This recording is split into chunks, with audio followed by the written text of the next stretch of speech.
Okay. Take this off. Okay. Well, hello everyone. It's wonderful to be here at the Joseph and Wolf Lebovic Jewish Community Center here in Maple. Thank you so much for hosting us to this wonderful facility. I also want to take a moment to acknowledge some of the guests with us today. My friend and colleague, Jane McKenna, the Minister of Children and Women's Issues, as well as Chief Jim McSween of York Region Police. Good to have you here, Chief. And Cheryl Pereira, the founder and president of One Child. As we have been clear, our government has said the top priority for us is the safety of children. It's why I'm pleased to be here today to speak about the work we are undertaking to safeguard our children and our youth. The government has taken a number of measures to combat professional misconduct in schools and childcare settings, including a zero-tolerance approach to crimes against children. The government is now taking further action to make the education profession more accessible and accountable to families and to deliver greater transparency. We know and we want parents to be aware of the information related to the safety and security of their children. That's why Ontario is becoming the first Canadian jurisdiction to publicly disclose and make parents aware of educators who've been involved in sexual abuse and other serious criminal proceedings. Last year, I introduced a series of sweeping amendments and reforms to the Ontario College of Teachers Act and the Early Childhood Educators Act to keep children and childcare settings safe. These reforms are helping to keep schools and childcare and early years settings in the province safe by preventing individuals unfit to practice from continuing to work directly with children. It's why today we're announcing that we're going to build upon the measures that our government has already taken to combat professional misconduct by educators in schools and childcare settings. These changes include, as noted, the imposing of a lifetime ban on any educator who's engaged in physical, sexual relations with a child or involved in any way with child pornography. We are retroactively imposing lifetime bans on educators by who engage in physical sexual abuse of children for previous similar acts by teachers and early childhood educators whose membership were reinstated or not revoked in the first place. And we're requiring that both the Ontario College of Teachers and the College of Early Childhood Educators, both regulators, provide funding for therapy and counseling to children, to students who are victims of sexual abuse and prohibited sexual acts. And we're requiring that information about disciplinary decisions made by the college's discipline committee, including less serious acts, be permanently available on both registrars, publicly available for parents in this province. Now today, Minister McKenna and I are going further by making information public about criminal proceedings involving their members on their public registers. We're doing this with one aim, and that is to protect the safety of students and your children, because our message is clear: zero tolerance for anyone who will harm a child.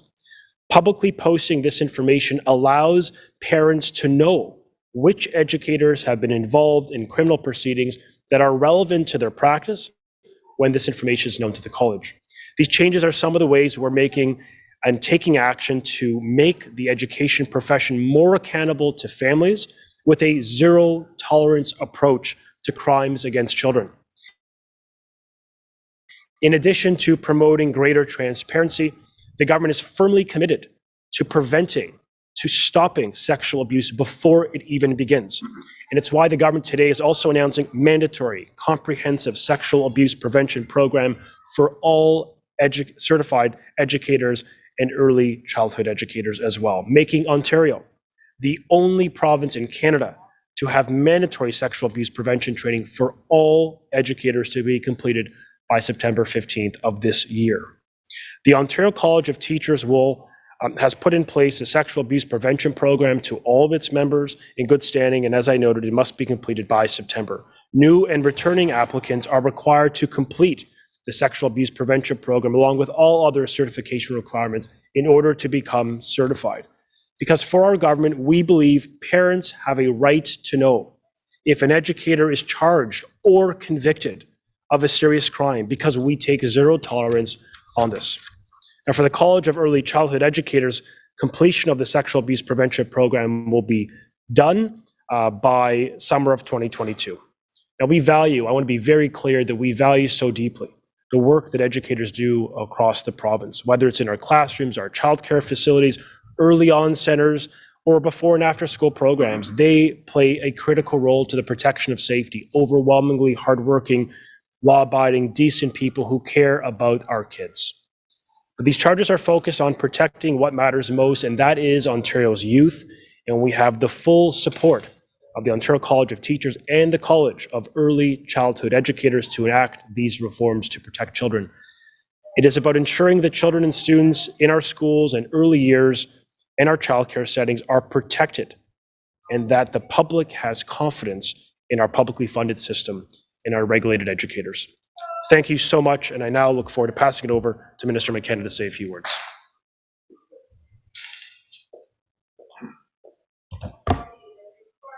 Thank you so much, Minister Lecce.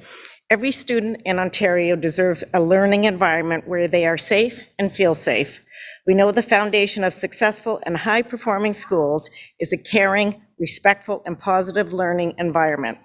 From policymakers to parents, caregivers, and school staff, we all have a role to play in protecting the intellectual, physical, mental, and emotional well-being of children in this province. During the school years, kids spend most of their days at school. They run around in the playground, they eat lunch together, they sit in classrooms and learn together. And for every activity, there is an adult on duty. So you would expect that the people our kids and grandkids come into contact with are safe. Today's announcement gives the Ontario College of Teachers and the College of Early Childhood Educators the clear authority to make information public on criminal proceedings involving their members. The new standard of transparency is a first in Canada, and it will provide parents and caregivers with added confidence. Childhood and adolescence involves learning about the world and finding your place in it. As a mother of 5 and grandmother of 5, with another one on the way, I know that when kids feel safe and supported, they learn, they're happy, and they thrive. That's why our government is committed to ensuring that children and youth with diverse abilities achieve their highest potential. As Ontario's Associate Minister of Children and Women's Issues, I'm proud of the work our government and Minister Lecce is doing to create a safe learning environment for all students.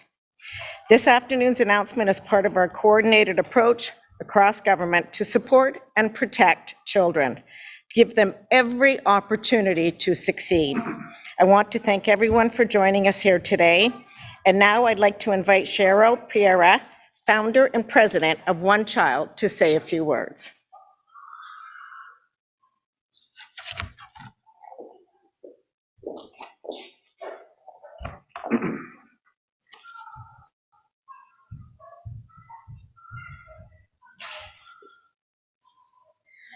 Thank you, Minister McKenna. On behalf of One Child, the first organization that's empowering a child and youth-led movement against the sexual exploitation of children, I'd like to congratulate the Ontario government for introducing these critical safeguards for children. When parents kiss their children goodbye in the morning and they send their children off to school, they do so with confidence and comfort that their child is going to be in a safe, secure, and nurturing environment to learn and grow. For some children, school is their only safe haven, unlike their homes. And they see teachers as trusted adults and role models. To learn after a verdict is made, that your teacher or your child's teacher was involved in sexual abuse or other serious criminal proceedings, it erodes trust among children and parents. For these reasons, we welcome this new measure that you've heard about today. Now, since 2005, we at One Child have been working very hard with Ontario school boards and schools to prevent sexual exploitation through youth-led workshops and trainings for educators on the issue of child sex trafficking. And we're proud to have worked with educators, many educators who are wholly committed to preventing and protecting children from this issue. But sex trafficking is only one form of sexual abuse. Others include child sexual abuse images or sextortion and others. After our presentations in schools, we have had students disclose to us other forms of sexual abuse, including sexual abuse in the home. So this problem is rampant, and we cannot rely solely on charities like One Child to prevent and to protect children.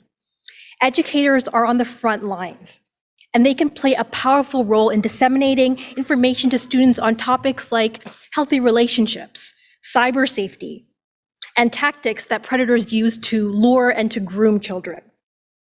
And at the same time, they're poised to assist a student who may be disclosing abuse. So empowering them with the knowledge through mandatory training is key to stopping this abuse before it happens. I'd like to thank the Government of Ontario for going further, for setting an example, and for blazing the trail for other Canadian jurisdictions to follow suit. I'd like to introduce Jim McSween, York Regional Police Chief, to make a few comments.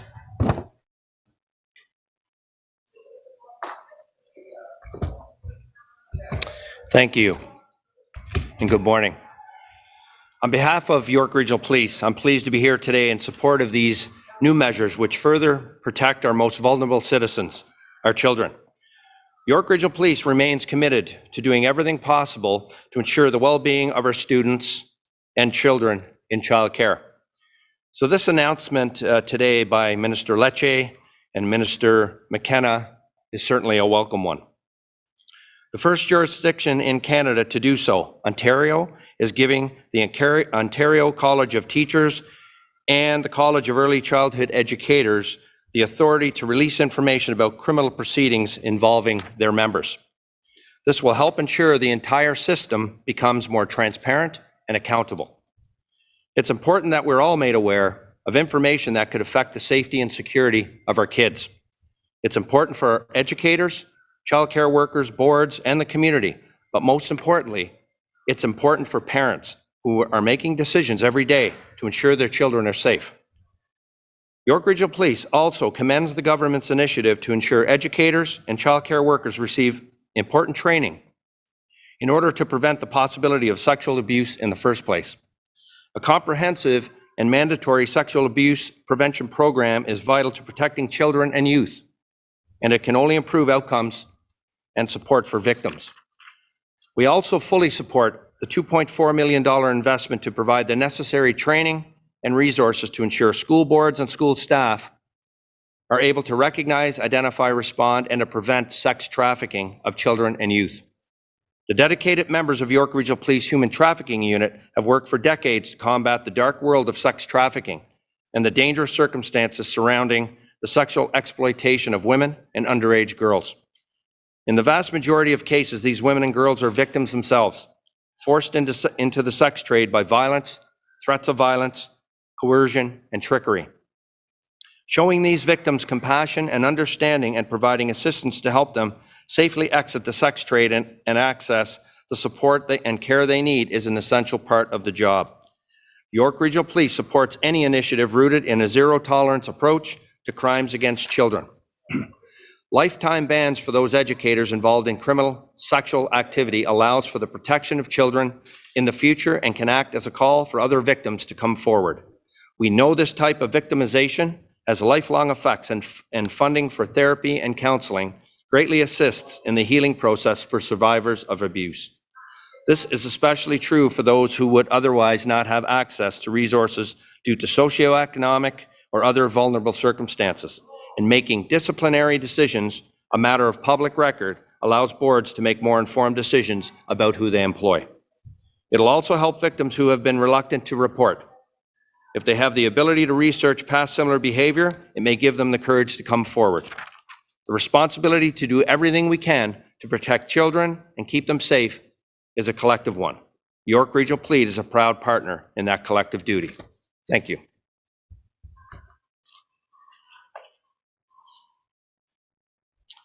Okay, we'll go to the floor here for questions.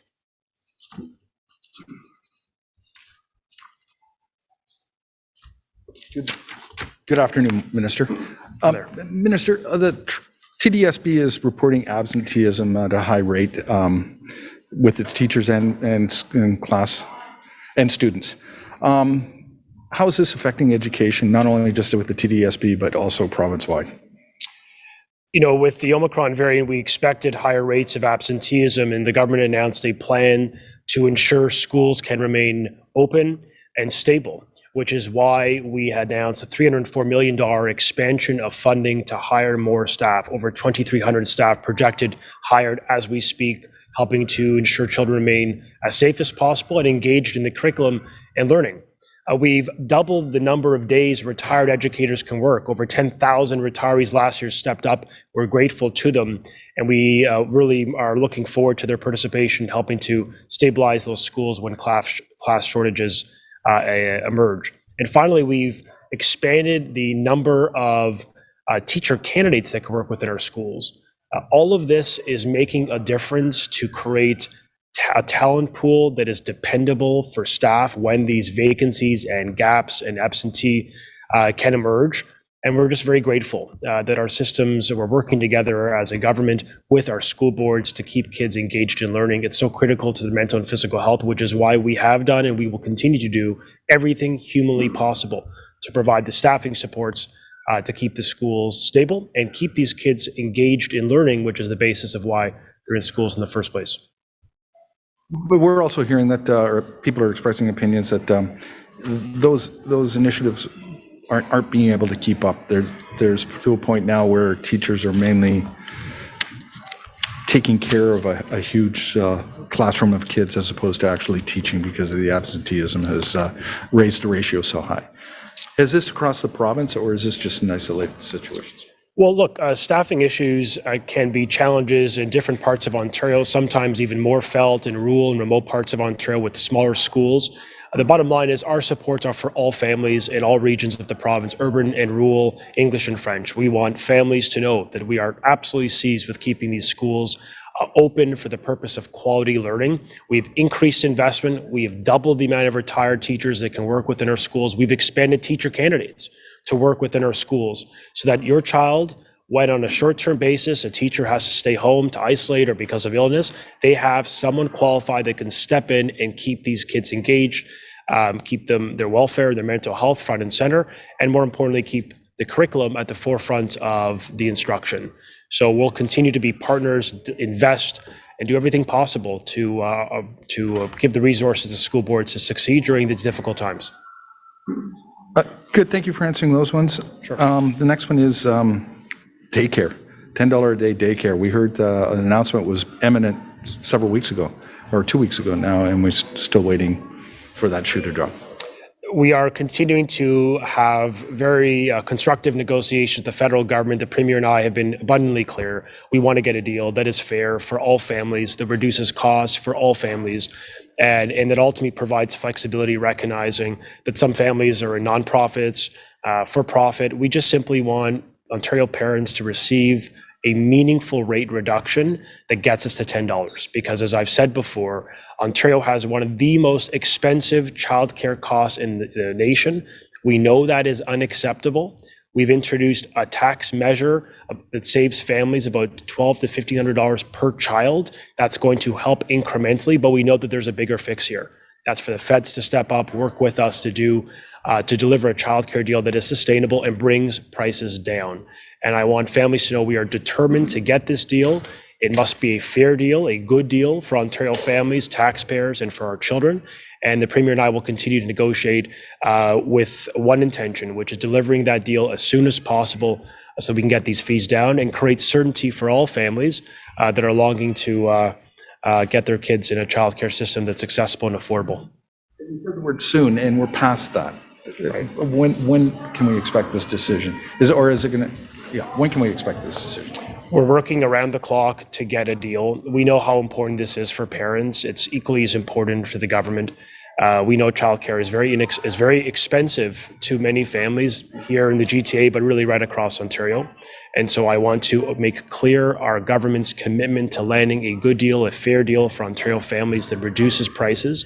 And look, these negotiations, may take some time, but as long as we get to a good outcome for families and reduced fees and a more accessible system that's available for parents when they need it, that is a good thing. And so we'll continue to work hard to deliver the deal, the certainty, and the fee reduction that I believe families in this province deserve. Thanks so much, everyone. Thank you.